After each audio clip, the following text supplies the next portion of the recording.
Toda grande jornada de exploração espacial, por mais incrível que seja, tem um fim programado. As espaçonaves têm uma vida útil, o combustível acaba e chega o momento de se despedir. E é exatamente essa a história da sonda Juno, uma verdadeira heroína da NASA que passou quase uma década desvendando os segredos de Júpiter. Sua missão estava chegando ao fim, com o mergulho final programado na atmosfera do gigante gasoso. Mas, e se o universo tivesse outros planos? E se, no exato momento em que uma missão se prepara para terminar, surgisse uma oportunidade tão rara, tão única, que forçasse todo mundo a repensar o que é possível? Pois é, em julho de 2025, os astrônomos detectaram algo assim, um visitante inesperado vindo de outro sistema estelar rasgando nosso quintal cósmico. E esse evento pode mudar para sempre o destino da Juno.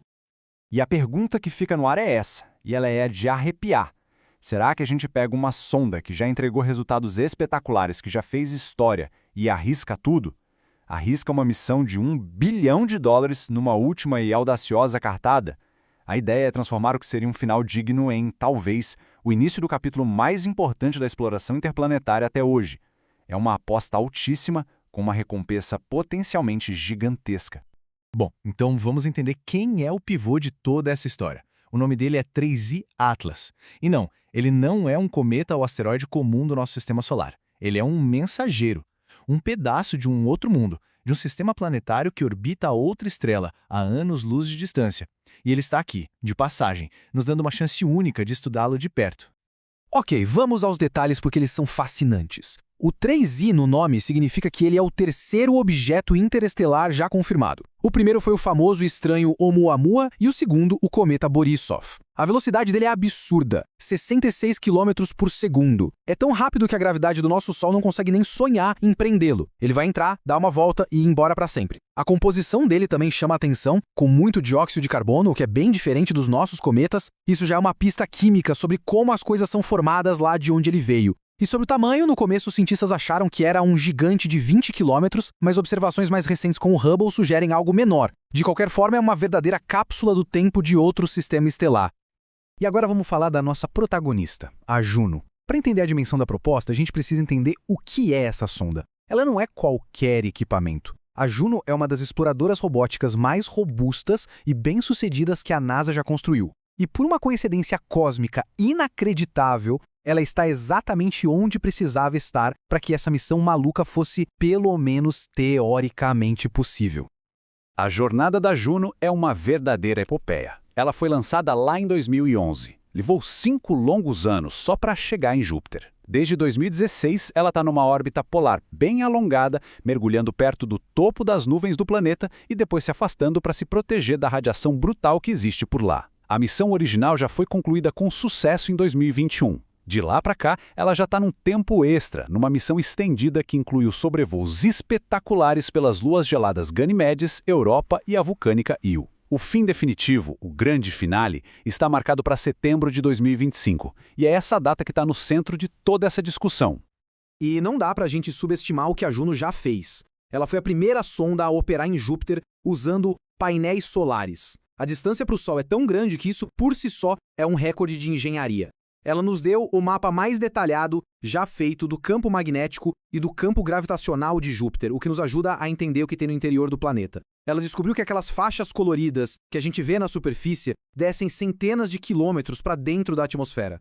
E talvez o mais icônico, aquelas imagens dos polos de Júpiter, com ciclones gigantescos e organizados que parecem pinturas. Ninguém nunca tinha visto isso antes. O legado da Juno já é monumental. E é com todo esse histórico de sucesso que chegamos à proposta que parece saída de um filme de ficção científica. E se a gente não aposentasse a Juno? E se em vez de um mergulho final em Júpiter, a gente a enviasse na missão mais ousada de sua vida? A ideia é exatamente essa: interceptar o 3I/Atlas. A ideia veio de uma equipe liderada pelo professor Avi Loeb, de Harvard.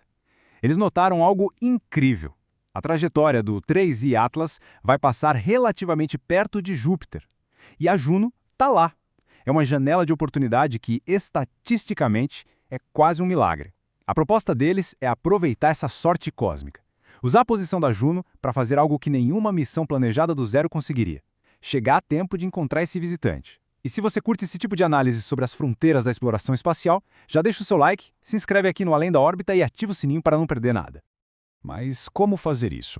A Juno não tem combustível infinito. É aqui que entra a genialidade da física. O plano todo se baseia na chamada manobra de Oberth. Pensa assim, é como empurrar um balanço. Se você empurra quando ele está no ponto mais alto, o ganho de velocidade é pequeno. Mas se você empurra no exato momento em que ele está passando com velocidade máxima, lá embaixo, o impulso é gigantesco.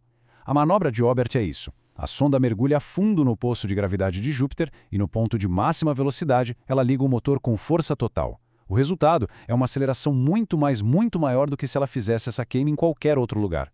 É um estilingue gravitacional turbinado. O plano é uma coreografia cósmica precisa, dividida em 4 atos. Primeiro, a Juno usaria seu motor para frear um pouco e mudar sua órbita, para mergulhar ainda mais perto de Júpiter do que o normal. Segundo, no ponto de máxima aproximação, aconteceria a grande queima, a manobra de Oberth, que a arremessaria para fora do sistema de Júpiter com uma velocidade enorme. Terceiro, começaria a fase de cruzeiro, uma viagem de meses pelo sistema solar. E o quarto e último ato, o encontro, o rendezvous com o 3I/Atlas, que aconteceria em março de 2026 em um ponto do espaço além da órbita de Marte. A teoria é linda, né? Mas a prática é outra história. Executar esse plano é uma das coisas mais difíceis que já se tentou na exploração espacial. Os desafios são imensos, tanto do ponto de vista técnico quanto logístico. É uma aposta com riscos altíssimos. E o maior inimigo aqui é o tempo. Existe um prazo final, absoluto, que não pode ser negociado.